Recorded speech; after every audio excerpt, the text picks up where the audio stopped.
Well, hello! Mwah, mwah, mwah! Welcome to the Magical Mystery School, and thank you so much for coming back. And today we're going to do Symbols of the Tarot, Class 15, and we're going to talk about Key 14, the Temperance card. And of course, like and subscribe. Thank you. So we're still on the Fool's journey here. And after the Fool left death behind in the last one, he's kind of had a cleaning out situation going on here. All that kind of old stuff is died for him. So, and remember, whenever there's death, there's always rebirth. And now we're trying to rebalance things. Now that we've had that clearing out thing, we're trying to temper things. And you know, at first when I saw the temperance, I always thought of the temperance movement back in the 30s, the 20s, when they wanted to outlaw, or they did outlaw alcohol and all that kind of stuff. But really what temperance is meaning here is like making metal stronger by heating it and cooling it, heating it and cooling it, pouring water on it, and that kind of thing. So what we're really doing here in the temperance is we're resolving issues. And this is a great card if you can't decide kind of what to do. This is a great card to meditate on. And after all the death to that kind of old, immature stuff, we might have some regrets that we're trying to figure out how to work through, basically. So in this card, we're developing a lot of poise, you know, we're really integrating our true, authentic self. And, you know, because in this card, you know, those old belief systems and stuff got smashed and thrown away, basically. And so the Fool has come a long way. So just to let you know, when we look at this tarot tableau, notice that the Temperance card is the last one on this second row. So, you know, up here we're getting just the real basics of spiritual development. Here we're starting to work out into, you know, getting out, changing ourselves and working out into the world. And here we're going to be even in higher consciousness. So we are sort of developing a new way to approach life. And mentioning about meditation, I've already talked to you guys about picking out cards and meditating on them for 5 minutes a day, definitely for 3 days, maybe even a week or longer. To kind of get the image itself burned into your brain, basically. But another really cool thing you can do once you get kind of that image in your mind is to turn around and back yourself into this card. That is a really cool thing, and put yourself in the environment of this key.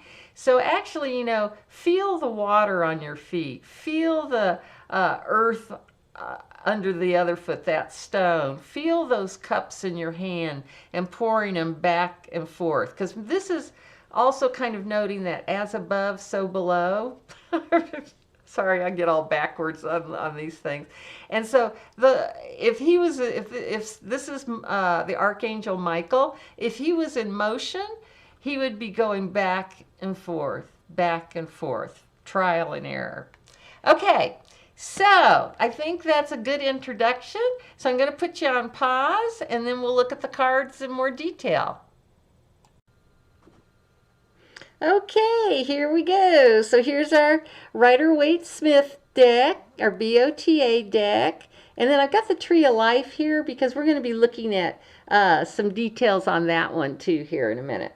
So first thing, you know, we've got our Hebrew letter down here, and it's Samech.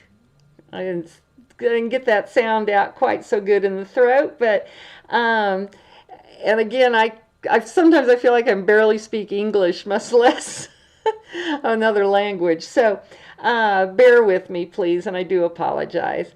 But basically, this symbol means tent peg or like a prop. So it's basically talking about holding up the foundation of where they lived back in the day. And another meaning for Samek is the vibration that we see between the cups here. And we'll also see that in the undulating pathway up to the mountain there. Now, for those of you who are interested in numerology, you can start adding these numbers together. So 1 plus 4 is 5, and that would bring in the Hierophant card key at 5. And you think, well, what's the relationship there? Well, remember, this is the key for Sagittarius, and Sagittarius is very involved in being an attorney, working in court cases, balancing, what's right, what's wrong.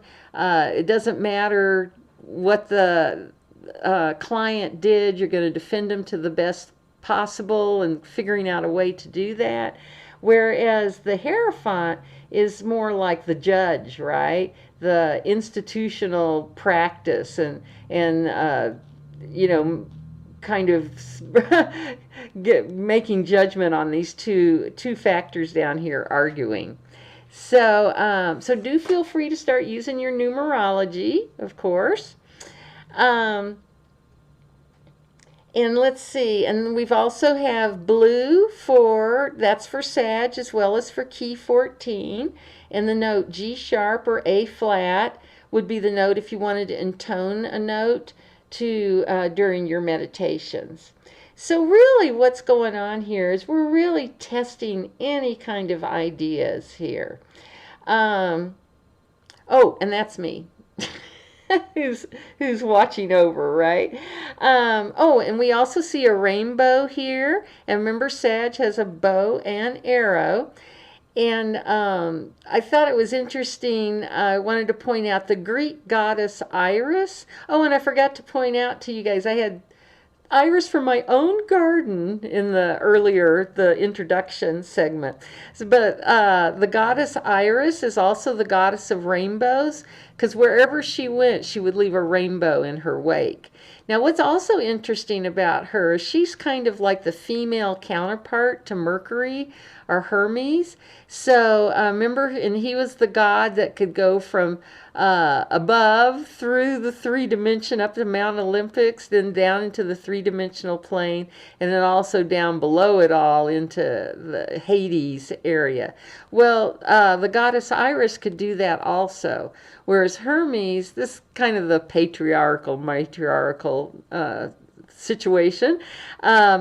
Hermes was, and Mercury was taking messages from Juno or Zeus, whereas the goddess Iris was taking messages from Hera or the goddess Juno.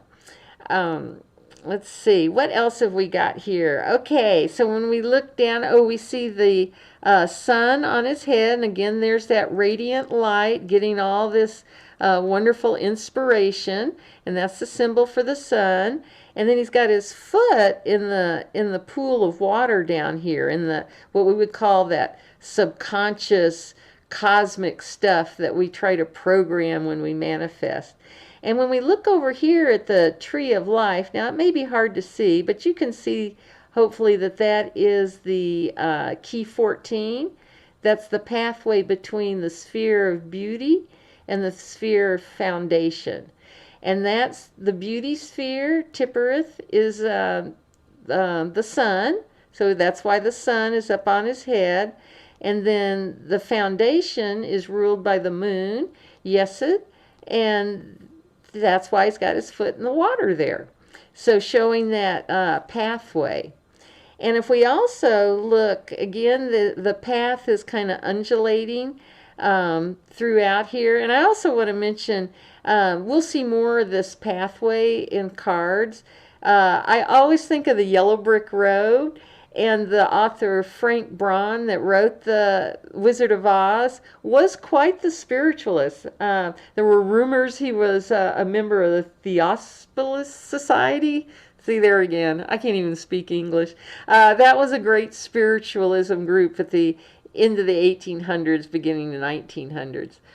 But here we see this pathway going up, and we see the rising sun with a symbol of a crown. And here's the crown on the tree of life.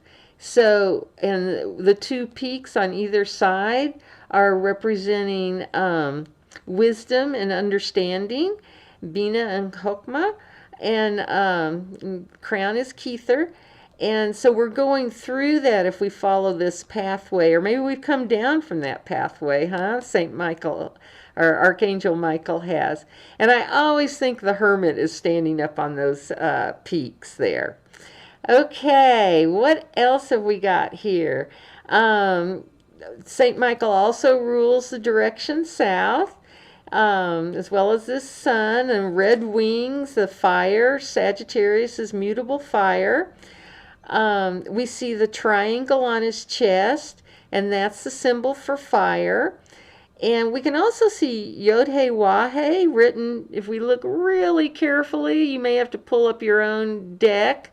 Is that out of focus again? I'm going to just try it. Oh, that made it worse. All right, we'll just go with that. Okay, so we can see that Yod-He Wah-He, and do look at your own tarot deck if you've got the Rider-Waite-Smith.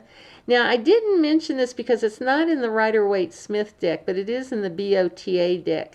That Yod-He Wah-He is written on the Fool's white tunic also. And that's the name for, I guess, God, the universal consciousness. You'll also hear it called Jehovah, and there's other pronunciations for it. So maybe in this one, maybe the fool just hiked up his skirt and took off his tunic to become Michael here in this particular key. Okay, now when we go over to this BOTA temperance card, we see a 7-pointed star here. Well, now the 7-pointed star is one of the most difficult geometric forms to make compared to like a square or the triangle and that kind of thing. But the 7-pointed star does represent the 7 planets, or ancient planets, the 7 alchemical metals, and the 7 chakras. So that's that symbolism. And he does have these golden cups, and he's, as above, so below. He's pouring it back and forth. And we kind of have the same symbolism here, just reported in a different way. Because here we have Leo the lion, right? Fixed fire that showed up here in the Wheel of Fortune, and Jupiter rules Sagittarius. So there's our Leo symbol. But Michael's pouring water on the fixed fire. Now over here we have the eagle, which is the symbol for Scorpio. I mean, Scorpio can be a scorpion, an eagle, and even a dove, a peace dove. But we've got 5 little licks of flame dropping down on the eagle here. There's one little flame that's escaped and going up. But hope it doesn't catch his wings on fire. But anyway, so here we've got that same thing of kind of balancing fire and water, water on fire, fire on water, to do that balancing, that testing, that tempering. And I should have also mentioned the white garment, of course, is purity and wisdom. So let's see. I think that's pretty good. Overall, I do just want to mention that the whole purpose of the soul's journey during this temperance phase is to really have you do your own testing. Don't believe what people say. Don't believe what I say. Go do the research yourself. I'm hoping that these classes will just really inspire you to go on and do your own education. So we're really looking at, fire and water, action and reaction. Really trying to, if this, then that. You know, what is it? What are we creating in our lives? And starting to understand that as we change our thinking, we can change the world around us. So, so with that fire and water, we are gaining more and more experience, basically. And one of the things they say, you know, even though this is all about the process of trial and error, one of the only big failures in life is not to try. So you may still fail, but at least you tried and you worked through it. And one of the other comments I want to make about this whole balancing and walking this path towards the crown here is we are on the path of the razor's edge, because we are trying to do thinking self-consciously, trying to do the best we can, trying to make life better for ourselves and everyone around us. But we do have to step back, step aside, and let the angels and the spirit work through us. So that's another thing that we're really tempering and trying to understand and adapt ourselves to, into our own thoughts, our own desires of going forward, and letting spirit work through us too. So that's a path that we're all trying to walk that razor's edge for sure. So so keep up your experimenting and adapting and modifying through life, making changes so that you will be a better person, basically. Oh, and I don't want to forget these to show you these older. This is that historic Temperance card from the Renaissance deck. And here she's got the blue and the red, self-conscious, subconscious, and the water going back and forth. And this is from the Spellcaster's deck.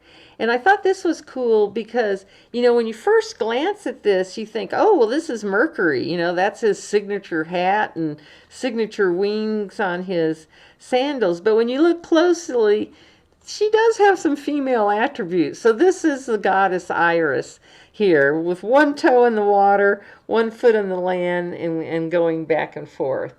So I think that's probably enough for this class. And I just want to tell you how much I appreciate you being here. And just remember, from there to here, from here to there, funny things are everywhere. Okay, but guys, thank you. Bye.